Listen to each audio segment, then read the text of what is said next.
अगर मुझे 2 लाख में ही सौदा करना होता तो मैं इतनी मेहनत करके आपके घर तक नहीं पहुंचता। क्या मतलब है तुम्हारा? मतलब साफ है, मुझे और पैसे चाहिए। ये सभी को पता है कि रमेश ने हमारे साथ क्या किया है। आप लोग रमेश को गलत समझ रहे हैं।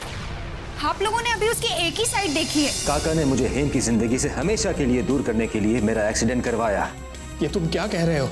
सच कह रहा हूँ। रमेश की जिंदगी में अब सुशीला है, तुम नहीं। और ये बात वो तुमसे कहकर तुम्हें दुखी नहीं करना चाहता। अगर सुशीला तुम्हारे पास नहीं है तो फिर सुशीला कहाँ जा सकती है?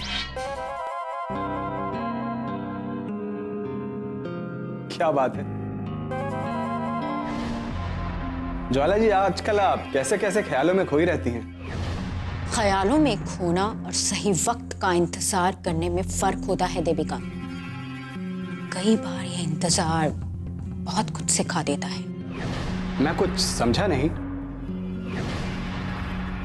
आंधी आने से पहले हवाएं इस तरह से शांत हो जाती हैं जैसे इस दुनिया में उनका अस्तित्व ही ना हो। लगता है इस बार आंधी नहीं तूफान के आने का आगाज है। मैं भी सही वक्त का इंतजार कर रहा हूं। जैसे ही सही मौका मिलेगा मैं हेम को आपके पास लेकर आ जाऊंगा। हाँ देविकांत, इस बार तुम्हें ऐसा धमाका करना होगा जिसकी गूंज से पूरा कलकत्ता थर्रा उठे और चिल्लाने लगे। मगर हाँ, एक बात का ध्यान रखना देविका, इस बार हम तुम्हारी गलतियों का खामियाजा नहीं भुगतेंगे और ना ही इस बार माफी की कोई गुंजाइश होगी। मुझे अपनी गलती का एहसास है। इस बार कोई गलती नहीं होगी, ना ही किसी तरह की कोई चूक होगी। आनंदो बाबू, न्याय की कुर्सी पर बैठकर बहुत फैसले सुनाए हैं ना तुमने, लेकिन इस बार तुम्हें अपने परिवार में ही न्याय करना होगा। अपने ही परिवार के लोगों को सजा सुनानी होगी। इस बार हम देखते हैं कि इस आंधी में हेम रमेश को कब तक रोक के रख सकती है। एक बात कहूं ज्वाला जी, बुरा मत मानिएगा। हमें दुश्मन को कमजोर नहीं समझना चाहिए, ना ही हमें हेम के इरादों को कम आंकना चाहिए। कहीं ऐसा ना हो कि रोमेश बाबू का हाथ थामने के लिए हेम अपने परिवार का ही हाथ छोड़ दे। हेम ऐसा कभी नहीं करेगी देविकांत, क्योंकि हेम अपने परिवार को बांध के रखने में विश्वास रखती है। वो अपने परिवार से बहुत प्यार करती है देविकांत, खास करके अपने उस बुढ़े बाप से। वो ऐसा कुछ नहीं करेगी जिससे उसके बाबा को दुख पहुंचे। लेकिन ये बात जानने के बाद हेम काका को माफ कर पाएगी? देविकांत, सिर्फ उन्हीं तमाशों का मजा आता है जिनके अंत का अंदाजा ना लगाया जा सके। तुम एक बार ये तमाशा शुरू तो करो, उसके बाद ये अपना अंजाम खुद ब खुद तय कर लेगा। मुझे आपके इशारे का इंतजार है।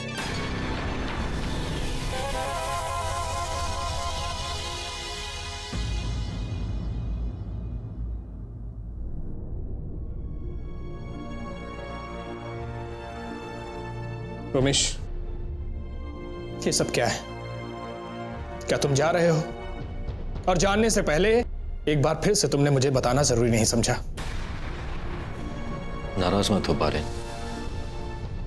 प्लीज मुझे समझने की कोशिश करो। तुम्हें क्या लगता है मुझे अच्छा लग रहा है सब करना? बल्कि मुझे तो और भी बुरा लगता जब मैं तुम्हें छोड़ के जा रहा होता। वो पल मेरे लिए बहुत मुश्किल होता, इसलिए मैंने फैसला किया कि मैं तुम लोगों से बिना मिले ही चला जाता। मगर रमेश, मेरी बात सुनो और उसे समझने की कोशिश करो। भागने से कभी मुसीबत कम नहीं होती, बल्कि और बढ़ती है। मैंने तुम्हें कई बार समझाया और आज फिर समझा रहा हूं। अगर तुम सही हो तो दुनिया वालों की नजरों के सामने से क्यों भागते हो? रमेश, बारिन सही कह रहा है। मैं जानती हूँ कि तुम गलत नहीं थे, मगर अचानक इस तरह से चले जाने से और किसी के सामने अपना पक्ष ना रखकर तुम जरूर सबके सामने गुनहगार साबित हो जाओगे। हेम जी, आप समझाइए ना इसे। मुझे पता है कि ये मेरी बात नहीं मानेगा। कम से कम आप इसे अपने प्रेम के बंधन में बांधकर रोकने की कोशिश कीजिए। नहीं बारी, अब रमेश पर मेरा वो हक नहीं रहा। रमेश पर मेरा उतना ही हक है जितना कि तुम्हारा। मैं किस अधिकार से रमेश को यहाँ रुकने के लिए कह सकती हूँ? रमेश पर मेरा हक नहीं, बल्कि सुशीला का हक है। आज के बाद रमेश मेरे प्रेम के बंधन से आजाद है। मतलब सुशीला तुम्हारे पास है? मैं तो ये सोच रहा था कि सुशीला कहीं चली गई है। नहीं बारन, सुशीला मेरे साथ नहीं है। दरअसल उस दिन जब मैंने सुशीला को सब सच बताया, उसके बाद मैं आनंदो सर के घर के लिए निकला, उसी बीच मेरा एक्सीडेंट हो गया। मैं होश में नहीं था, मेरे हालत ऐसे नहीं थे कि मैं सुशीला से मिलूं। सुशीला क्या, मुझे तुम में से कि किसी की खबर नहीं थी। अब समझा। क्या बात है बारी? जब आनंदो सर की तबीयत खराब थी और ये बात बताने के लिए जब मैं रमेश के घर गया, वहां ना रमेश था और ना ही सुशीला। लेकिन सुशीला के हाथ की लिखी चिट्ठी मैंने रमेश को दे दी थी। रमेश, कैसी चिट्ठी और क्या लिखा था उस चिट्ठी में? उसने लिखा था कि वो मुझे हमेशा हमेशा के लिए छोड़ के जा रही है। उसे जब ये पता चला कि वो तुम्हारे और मेरे बीच में आ गई, और तभी उसने फैसला किया कि वो तुम्हारी जगह कभी नहीं ले सकती। और क्या रमेश?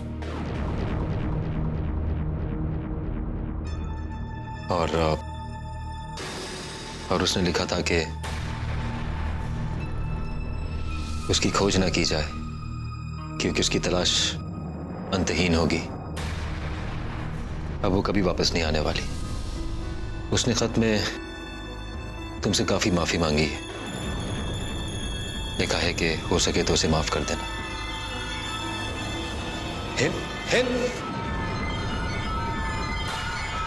हिम संभालो अपने आप। मैं पानी लाता हूं।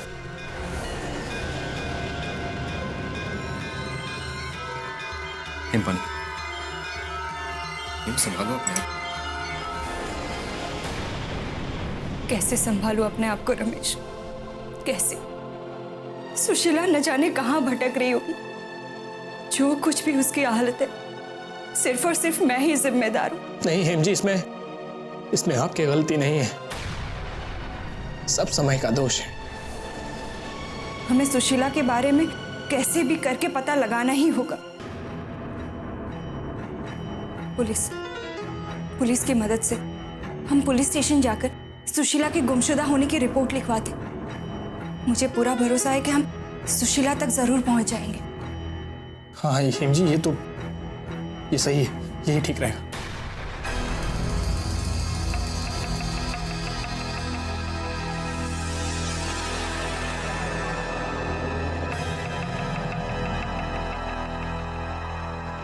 मुझे खुशी है कि आपकी याददाश्त इस कदर वापस आई कि आप बार बार घूमकर यहीं चले आते हैं। उम्मीद करता हूं आप इस बार खाली हाथ नहीं आए होंगे। मुझे याद है, इसीलिए तुम्हारे 4 लाख रुपए लेकर आया हूं, और इस उम्मीद से कि अब तुम अपनी नीयत नहीं बदलोगे। क्या करूं काका, मेरी नीयत बिल्कुल कुत्ते की पूंछ की तरह है। कितनी बार सीधा करने की कोशिश करता हूं, लेकिन जैसे ही ढील देता हूं फिर टेढ़ी की टेढ़ी हो जाती है। शायद आपको मेरा मजाक पसंद नहीं आया। देवीकांत, मैं यहां तुम्हारे मजाक पर हंसने के लिए नहीं आया हूं। ये लो अपने 4 लाख रुपए, और एक बात याद रखना कि अब मैं तुम्हें 1 रुपया भी नहीं दूंगा। शायद आप भूल रहे हैं काका, ये तो मेरे काम की कीमत है। अभी इस राज को छुपाए रखने का तो मैंने कुछ लिया ही नहीं। अरे उसकी कीमत भी तो अदा करनी पड़ेगी ना। मेरा मुंह बंद रखने की एक शर्त है। आप उसे नोटों की गड्डी से भरते रहिए, भरते रहिए, भरते रहिए, तभी ये पल होगा। क्योंकि मेरी भूख की कोई सीमा नहीं है। देवीकांत, तुम मेरे घर के आसपास भी नजर नहीं आओगे, समझे? मुझे समझाने से अच्छा आप ये ध्यान रखें कि आप मेरी उम्मीदों पर खरे उतरते रहें, फिर आपके घर आने की मुझे जरूरत ही नहीं पड़ेगी। मुझे मंजूर है।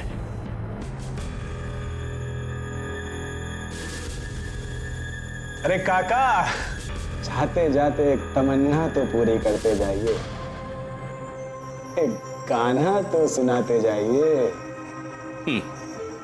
देवीकांत, ये तमन्ना तुम्हारी कभी पूरी नहीं होगी।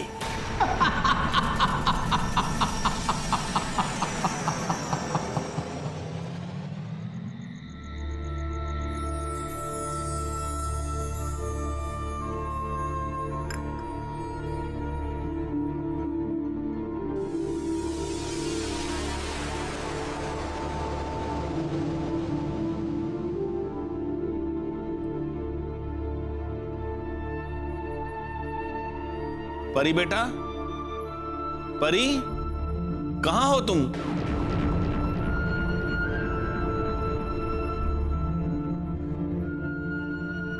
बाबा, आपने बुलाया? मैं ये पूछ रहा था कि क्या हेम आ गई नारी निकेतन से? अभी तक तो नहीं आई बाबा। अच्छा, आज इतनी देर कैसे हो गई? क्या कोई उसका टेलीफोन वगैरह आया था? कुछ कहा उसने कि कब आएगी? नहीं बाबा, हेमदी का कोई फोन भी नहीं आया। एक तो बेटा जाड़े का मौसम है और दिन जल्दी ढल जाता है, और कोहरा भी कितना है, और पता नहीं ये लड़की कब अपना ध्यान रखेगी। इतनी देर कर दी। परी बेटा, इस वक्त तक नारी निकेतन में मिलने का समय तो बंद हो जाता है ना, आखिर कहां जा सकती है वो? लेकिन मुझे नहीं लगता कि वो नारी निकेतन गई है। क्या उसने तुम्हें कुछ कहा था कि वो उसे कहीं और जाना था या कहीं?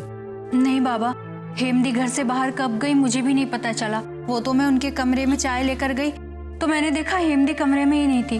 मैंने सोचा नारी निकेतन चली गई होंगी, क्योंकि वो रात नारी निकेतन आई हुई लड़कियों के बारे में बात कर रही थी, तो मैंने उसी से अंदाजा लगाया।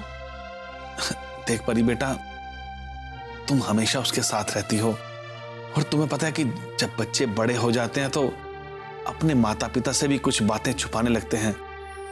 लेकिन माता पिता से भले ही वो कुछ बात छुपाएं, लेकिन अपनी हम उम्र सहेली से कभी नहीं छुपाते। बेटा, तुम तो हमेशा उसके साथ हो। क्या कभी उसने तुम्हें कुछ बताया कि आजकल वो किन परेशानियों में है, उसे क्या प्रॉब्लम है? नहीं बाबा, ऐसी तो कोई बात नहीं है, बस वो थोड़ा परेशान रहती हैं। परेशान? आखिर वो किस बात से परेशान है बेटा? वो इस बीच उन पर जो शादी का दबाव पड़ रहा है ना, उसको लेकर उन्होंने आपसे जिस तरह से बात की, तो बस उसी को लेकर थोड़ा दुखी हैं।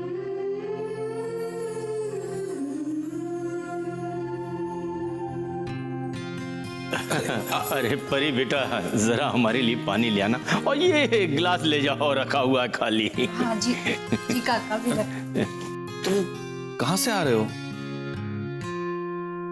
आज इतना परेशान क्यों दिख रहे हो? तो क्या ये वही रमेश है जिसकी तलाश आप? जी हाँ, ये वही रमेश है जिससे मैं प्रेम करती हूँ।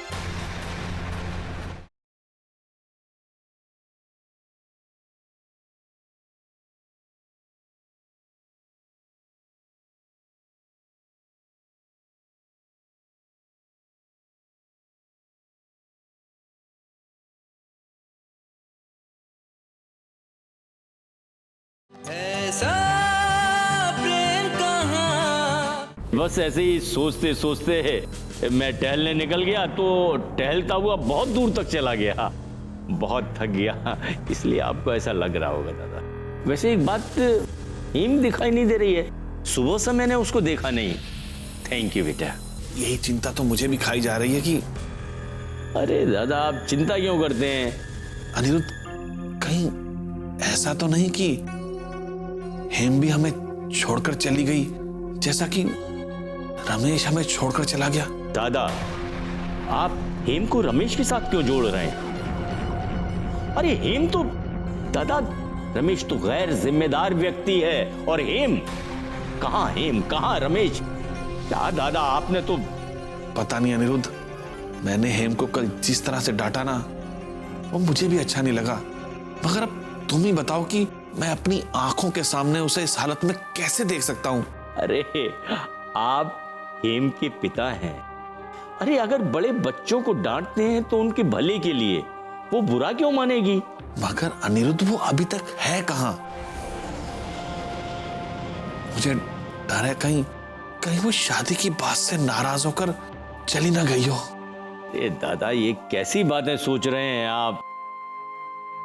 हेम ऐसा बिल्कुल नहीं सोच सकती। और फिर आपने हेम को वक्त तो दिया ही है ना रमेश को सही साबित करने के लिए, और उसने भी आपसे वादा किया है कि अगर वो सही साबित नहीं कर पाई तो जैसा हम लोग चाहेंगे वो वैसा ही करेगी।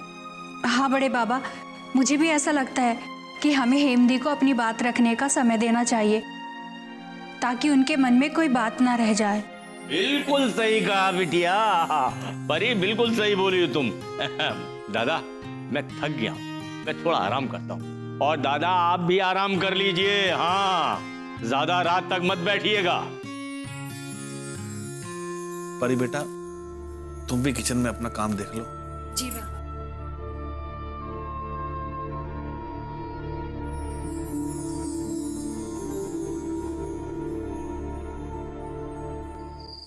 ये रमेश है और हम यहाँ पर कंप्लेन लिखवाने आए हैं। किसकी कंप्लेन लिखवाने आए हैं और किसको कंप्लेन लिखवानी? रिपोर्ट रमेश को लिखवानी है, अपने पत्नी की गुमशुदा होने की। रमेश की पत्नी? हाँ। कौन? सुशीला। सुशीला?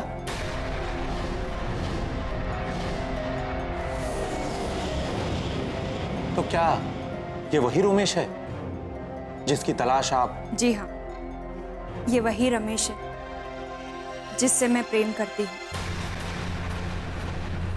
और ये अभी कुछ दिन पहले ही लौटे हैं।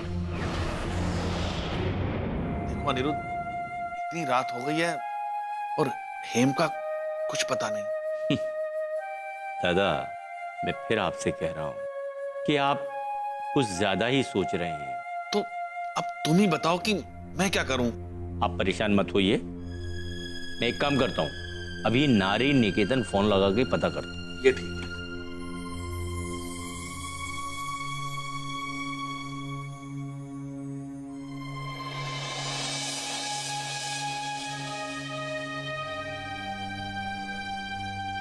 हेलो, आप मेरी बेटी हेम को बुला देंगी फोन पर?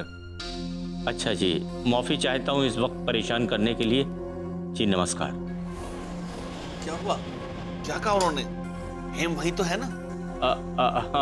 हाँ, नारी निकेतन में ही है वो दरअसल में कोई काम कर रही थी अंदर, बहुत जरूरी था इसलिए आ नहीं सकी फोन पर। हेम बिना, बस तुम्हें उसे फोन पर बुलाना चाहिए था। अरे मुझे बात करनी थी उससे, मैं उसे डांटता।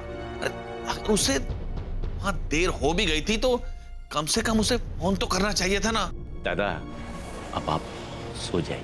देखो अनिरुद्ध, ये तो अच्छा है कि मैं इस घर में सबसे बड़ा हूं, लेकिन तुम लोग मुझे अभी भी बच्चा ही मानते हो। ओ दादा, मैं भूल गया था, दोपहर को लड़के वालों का फोन आया था दादा। क्या? हाँ, वो हेम को देखने आना चाहते हैं। और ये बात तुम मुझे अब बता रहे हो? अरे उनको बोलो कि जब वो आना चाहे आ जाएं। ठीक है दादा, आपने कह दिया, काम हो गया। हाँ अनिरुद्ध, अब वो जितनी जल्दी आएंगे ना उतना ही हमारे लिए बहुत अच्छा होगा। अरे आ जाएंगे दादा, आप चिंता मत करो, आप जाइए अपने कमरे में। अरे जाता हूँ बाबा, जाता हूँ, तुम भी ना बस।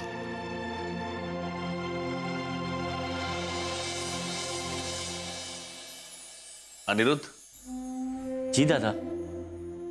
मैं बहुत खुशकिस्मत हूं कि मुझे तुम्हारे रूप में लक्ष्मण जैसा भाई मिला। दादा आप तो शर्मिंदा करते हैं।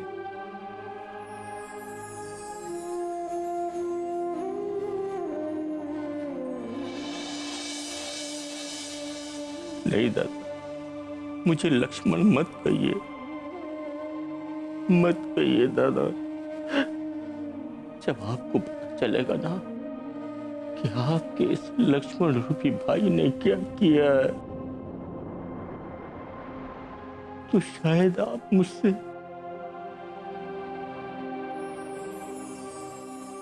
नफरत करने लगे। नफरत, सिर्फ नफरत। लेकिन ये तो बता सकते हैं ना कि आजकल आप कहाँ रहते हैं?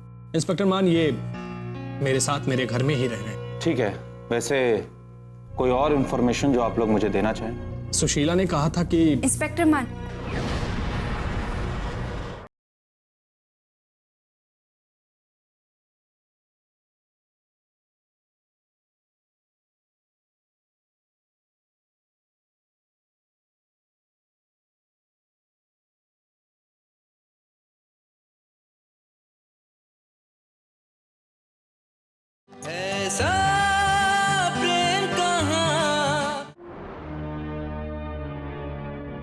मैं जानता हूं रोमेश कि तुम मुझे नहीं बताना चाहते कि तुम अब तक कहां थे,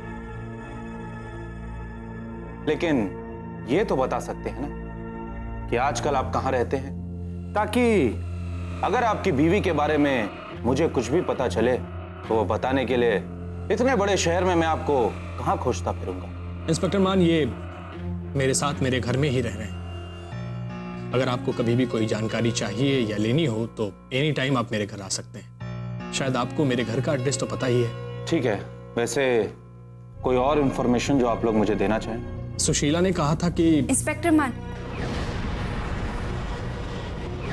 हमें आपसे बड़ी उम्मीद है और पूरा विश्वास है कि सुशीला का आप बहुत जल्द पता लगाकर हमें खबर करेंगे, और हम भी अपनी तरफ से पूरी कोशिश कर रहे हैं। जैसे ही सुशीला के बारे में कुछ पता चलेगा हम आपको बता देंगे। मैं भी पूरी कोशिश करूंगा कि मैं जल्द से जल्द इस गुत्थी को सुलझा पाऊं। अच्छा रमेश, अब मैं निकलती हूँ। रात बहुत हो गई, तुम अकेली घर कैसे जाओगी? तुम ऐसा करो, बारिन के साथ चली जाओ। नहीं रमेश, बारिन तुम्हारे साथ ही रहेगा। मैं तुमसे वादा करता हूं कि आज के बाद मैं तुम्हें छोड़कर कहीं नहीं जाऊंगा, और अगर गया भी तो तुम्हें बता कर जाऊंगा। अब तुम बारिन के साथ घर चली जाओ। नहीं रमेश, इस वक्त बारिन का तुम्हारे साथ रहना ज्यादा जरूरी है, इसलिए मैं चली जाऊं। वैसे मैं भी गश्त के लिए उसी तरफ जा रहा था। अगर आपको कोई एतराज ना हो तो आपको आपके घर छोड़ दूं?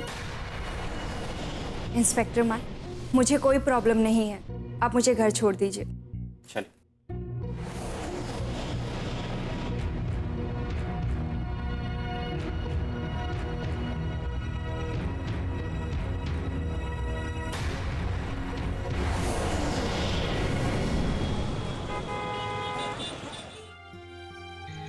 इंस्पेक्टर मान, हाँ?